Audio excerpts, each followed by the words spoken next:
Hey, ThousandPoundPig here. I'm going to show you a game called Papers, Please, which is a weird game because it's a bit of an immigration simulator. It's pretty unique, so first I thought I'd show you the story of it. You are a normal citizen living in a country called Arstotzka, and the government has basically called on you to help process people through the checkpoint from Kolechia to Arstotzka. But the deal with Kolechia is that they have just finished a war with Arstotzka, which has lasted for 6 years, and that will be relevant later on in the story, which I won't spoil for you. But there's just a lot of political tension there, of course. So as the worker for immigration, you're in charge of letting people into the country, either approving them and letting them through or denying them so they can't get inside. But this isn't just a yes and no, it's more detailed than that.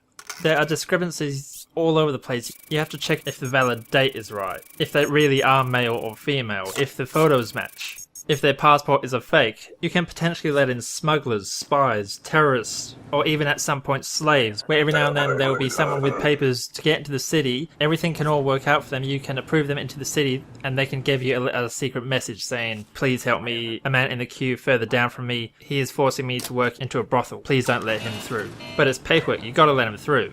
Unless, of course, you haven't been warned before. You only have 2 warnings in the game. Once those 2 warnings are up, you get fined, and you have to pay for it with your own money. But what do you use the money for in game? Well, you have a family.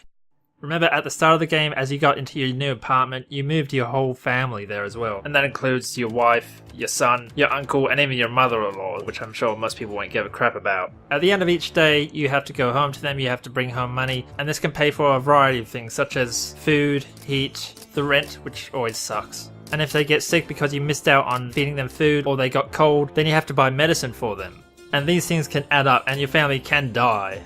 If you get too many fines, then your family can still die as you slowly go into debt. But if you do get into debt, then the government will call you a delinquent and will put you in jail and ship your family back to where they came from.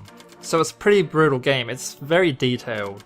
The whole immigration kind of simulator sounds really boring. You know, it's a bunch of paperwork. It is kind of satisfying to put down the stamp, you know, accept or deny it. And the characters don't seem fixed. It seems to be a fairly random order.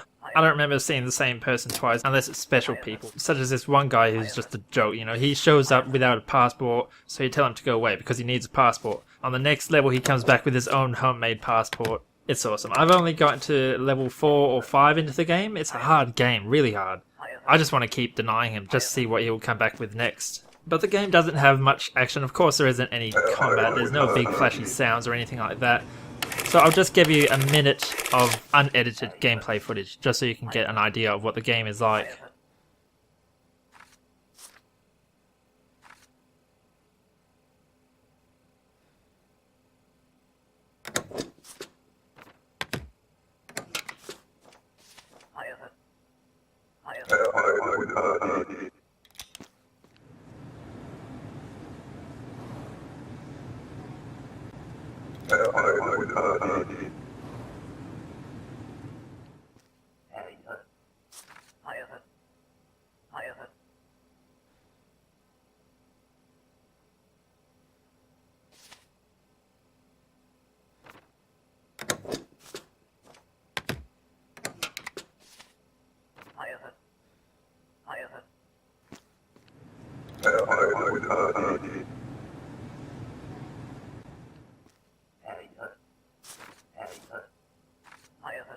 Thrilling stuff, isn't it? The game has 2 modes. There's story mode and there's endless mode. It's all pretty self-explanatory. Story mode, as you unlock each level, it gets harder and harder. You have to go into much more detail. You don't just have to accept and deny people with a certain piece of paper. You have to check out their credentials, check out their valid dates and everything. So as each level goes through, you and the Arstotzka country becomes more and more untrusting of people trying to get into the country. But it is a very challenging game. There is a clock in the game which helps because as you go through each person you earn more money. And if you don't go through a lot of people you don't earn as much money. And of course money is what keeps you playing the game. It keeps your family alive. So you're constantly under that pressure of time.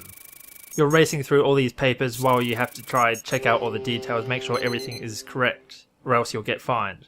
It's not a game for everyone. It's good if you like a challenge. I haven't really felt the draw to play Papers, Please, or really finish the story. but a lot of people love it. It is a really creative game for what it is. It's a paperwork game, and they've really made it challenging and not completely boring. So if you like the look of this game, I suggest trying it out. It manages to really bring that emotion side of games, which a lot of games lack. Let me know how you go, because I don't know if I'll be able to finish it. It's pretty hard for me. So I'll see you next time.